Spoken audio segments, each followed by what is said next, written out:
I'm 74 years old, and I need to tell you something that nobody told me when I was your age.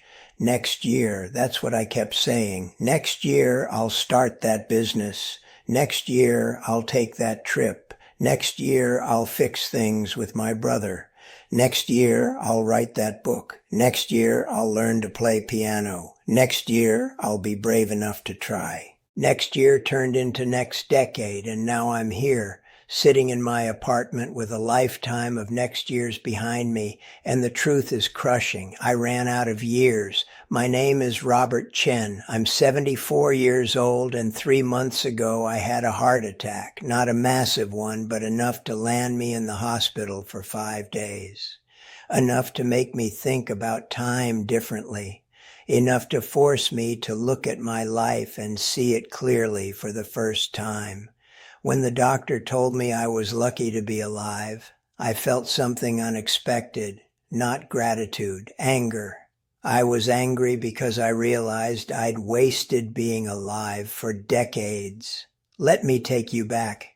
When I was 28, I got a job at an insurance company. It wasn't my dream. My dream was to open a small cafe, the kind of place where people could sit for hours over a cup of coffee and a good book. I even had a name picked out, the Reading Room. I'd sketched floor plans on napkins. I'd priced out espresso machines. But I had student loans, and then I met Catherine, and we wanted to get married, and insurance paid well. So I told myself, I'll do this for a few years, save up money, and open the cafe when I'm 35. 35 came and went. Catherine was pregnant with our first child, Emma. We needed health insurance. We needed stability. The cafe felt frivolous. So I told myself, when Emma starts school, then I'll have my mornings free. Then I'll do it. Emma started school. Then came Michael 3 years later. Then Sarah 2 years after that. 3 kids, a mortgage. Catherine quit her job to stay home. I was the sole income. Every month, bills piled up. The cafe became something I talked about at dinner parties. Someday, I'd say, and people would nod like they understood. But I could see it in their eyes. They knew I'd never do it.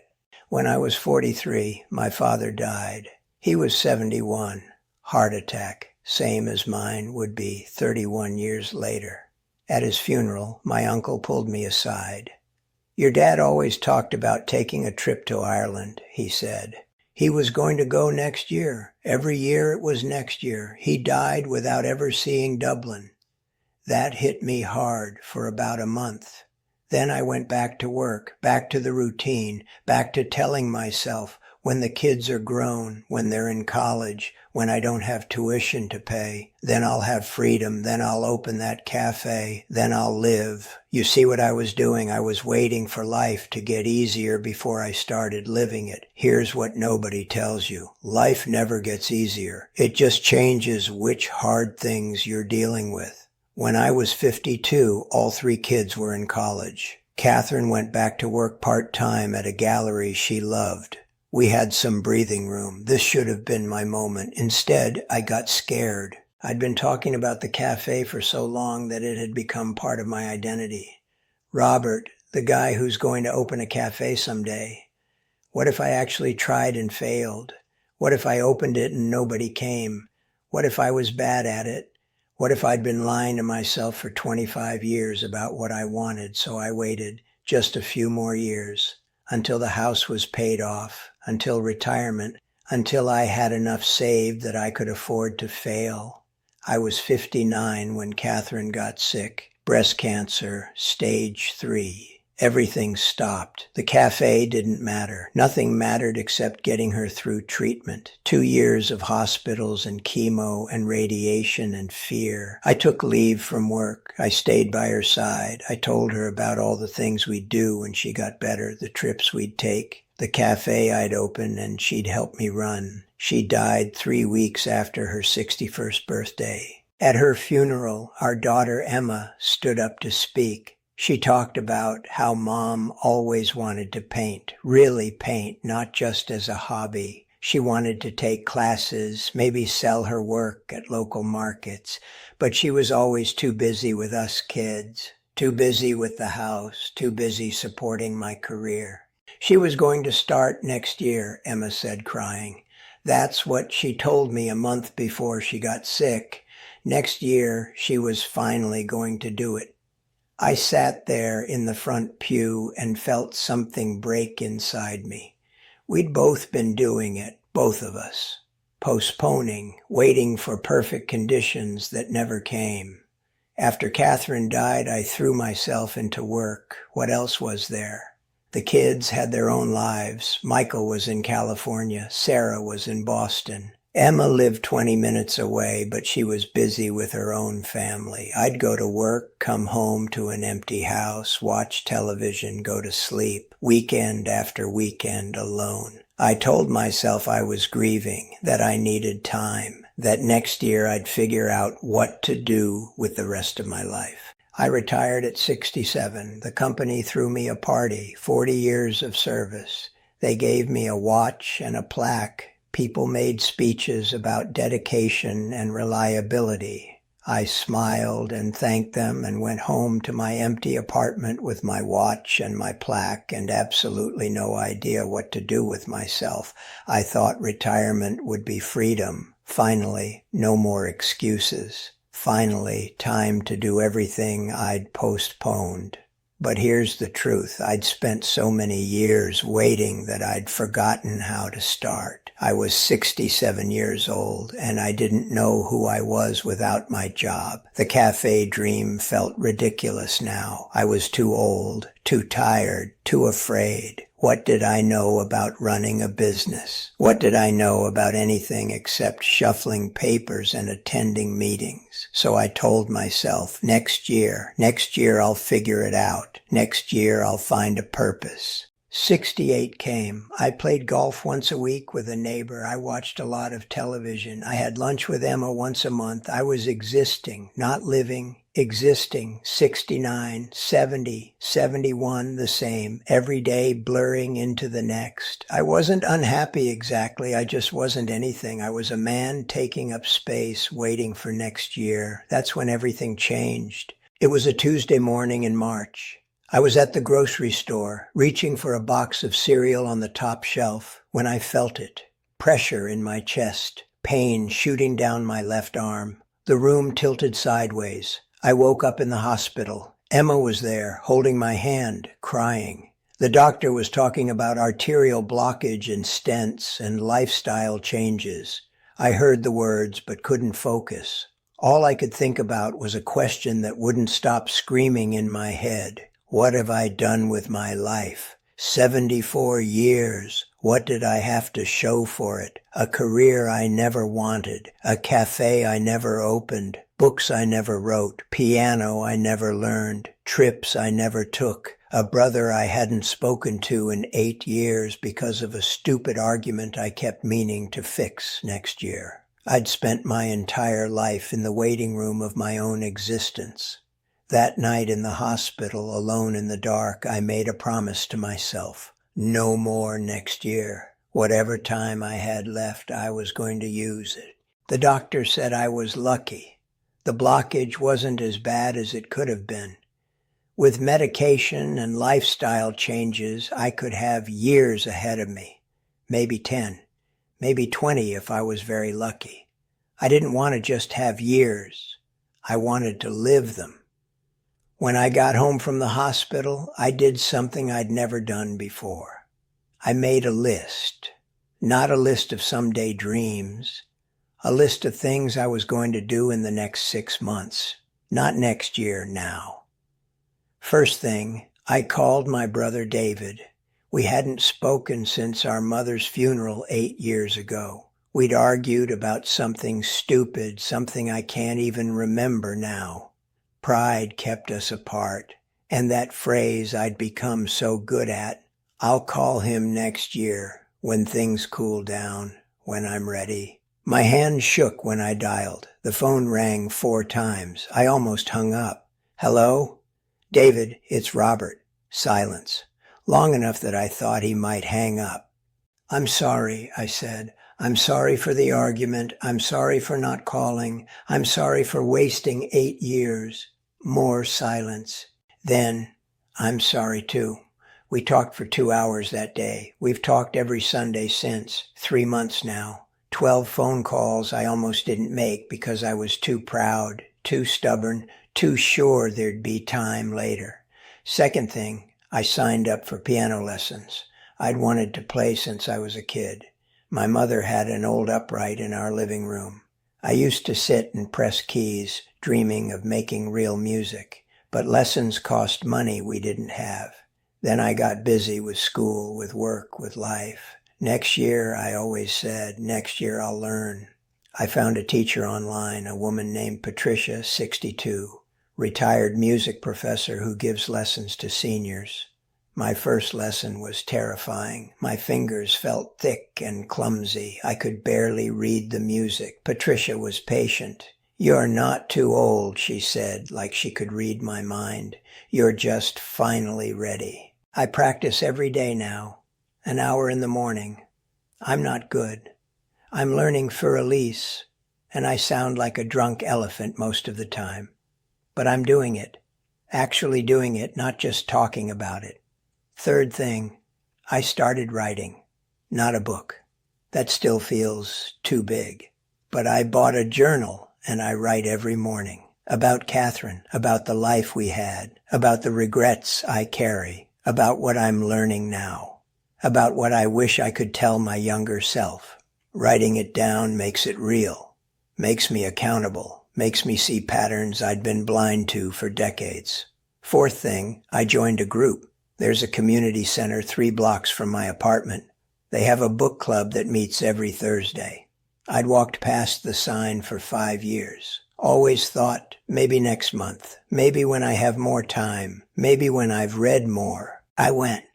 I was nervous, but people were kind. We read The Remains of the Day last month.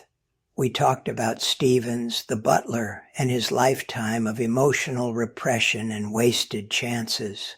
I saw myself in every page. I cried in front of strangers, and they didn't judge me. They understood. I have friends now, real friends, people I see every week. We get coffee after book club. We talk about books and life and regrets and second chances. Fifth thing, and this is the big one, I'm opening a cafe. Not the Dream Cafe. I don't have the money or the energy for that. But I partnered with the community center. We turned their unused basement into a small cafe space. The Reading Room, just like I planned 50 years ago. We opened 2 months ago. I'm there 3 days a week. I make coffee. I chat with customers. I recommend books. It's not a business that'll make me rich. It barely breaks even. But it's mine, finally mine. A young woman came in last week, 27, graphic designer, freelancer. She sat in the corner for 4 hours working on her laptop. When she left, she told me she loved the space, that she'd been looking for somewhere like this. "I'm going to tell all my friends," she said. I almost cried because I realized I created something. After 74 years of waiting, I finally created something that matters to someone else. But here's the part that haunts me. I lie awake some nights and do the math. If I'd opened that cafe when I was 35, like I planned, I would have had it for 39 years. 39 years of serving coffee and talking about books and building community. 39 years of purpose. Instead, I have it now, for however long I have left, maybe 5 years, maybe 10 if I'm lucky, maybe less. I think about all the books I'll never read now, all the piano pieces I'll never master, all the conversations with Catherine I'll never have, all the years with my brother I threw away over something I can't even remember. I think about who I could have been if I'd just started, if I'd stopped waiting for perfect conditions and started with imperfect ones. You want to know the really painful truth? Nothing ever stopped me except me. I had time when the kids were young, not as much time, but some. I could have practiced piano for 30 minutes a day. I could have written in the mornings before work. I could have started a small version of the cafe, maybe just weekends at first. When Catherine was alive, we could have traveled. We had vacation time. We had some money. Not enough to go everywhere, but enough to go somewhere. But I was always saving it for the perfect trip, for when we had more time, for next year. I didn't need permission to start. I needed courage. And I told myself I'd be brave next year, every year, until I ran out of years to be brave in. Let me tell you what I wish someone had told me when I was your age. Start now, not tomorrow, not next week, not next year, now. Whatever it is you keep putting off, start it today. Not the perfect version, not the complete vision. Just start. Take one small step. Write one page. Play one scale. Make one phone call. Book one trip. I know what you're thinking. You're thinking, but I don't have time. I have bills. I have responsibilities. I have kids. I have a job that drains me. I have reasons, good reasons, real reasons. I had those same reasons. They didn't go away. They never go away. Life is always full of legitimate reasons to wait. But waiting is how you waste a life. You think you have time. You look at your life and you see decades stretching ahead. You see 40 more years, 50 more years. You tell yourself you'll do it when things settle down. Things never settle down.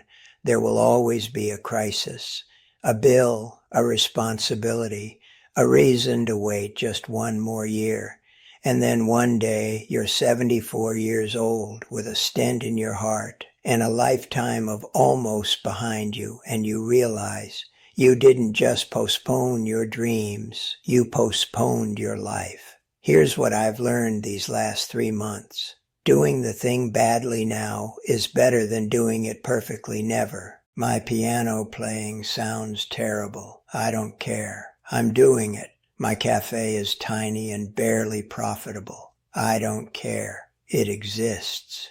My writing is messy and probably nobody will ever read it but me. I don't care. I'm writing. These imperfect, small, late-in-life attempts bring me more joy than 40 years of perfect postponing ever did. You know what the real tragedy is? It's not that I failed. It's that I never tried. I failed by not trying. I failed by waiting. Don't wait for permission. Don't wait for perfect conditions. Don't wait until you're ready. Don't wait until you have enough money, enough time, enough courage. You will never feel ready. You will never have enough. There will always be reasons to wait. Start anyway. Is there something you want to do? Something you keep saying you'll do next year?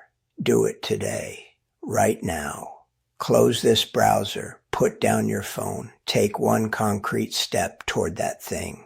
Call that person, buy that ticket, sign up for that class, write that first page, record that first video, start that business, book that trip, have that difficult conversation. Stop talking about it and do it. I know you're scared. I was scared. I'm still scared. But fear is what happens when you wait. Courage is what happens when you start. And if you fail, if it doesn't work out, at least you tried. At least you lived. At least at the end of your life, you won't be sitting in a hospital bed asking yourself what you did with all those years. I'm not saying quit your job tomorrow and pursue your passion recklessly. I'm saying start. Find 1 hour a week. Find 30 minutes a day. Find something. Start small. Start imperfect. Just start. Because here's what I know now. The only difference between me at 35 and me at 74 is that at 35 I had time to correct course. I had time to build slowly. I had decades ahead of me to grow into the person I wanted to be. At 74, I'm out of time to waste. You're not. You still have time, but it's less time than you think. It always is. My brother David came to visit last week. First time I'd seen him in person in 8 years. We sat in my cafe, drank coffee, talked for hours. At one point he looked around at the space, at the books on the shelves, at the customers reading quietly in corners. "You finally did it," he said. "Yeah," I said, 40 years late. "But you did it. That's what matters. He's right and he's wrong. Yes, I did it, finally, and that matters. But what also matters is the 40 years I lost. The version of this life I could have lived if I'd been braver sooner. The relationship with my brother I threw away. The adventures Catherine and I never took. I can't get those years back, but you still have yours. So I'm begging you, don't be like me. Don't wake up at 74 wondering where your life went. Don't let next year become your autobiography. Whatever you're postponing, stop. Whatever you're waiting for, stop waiting. Whatever perfect conditions you think you need, you don't need them. You just need to start today, now, this moment. Because someday you'll be my age and you'll either look back on a life you actually lived or a lifetime of next years that never came. The choice is yours, but make it now. I'm 74 years old and I ran out of years. You haven't yet. Please don't waste them like I did. If this story means something to you, share it with someone who needs to hear it. Leave a comment about what you've been postponing and what you're going to do about it today. Subscribe because I'm going to keep sharing these hard truths as long as I have time left. And then close your computer and go start. Please, start now. Your future 74-year-old self is begging you.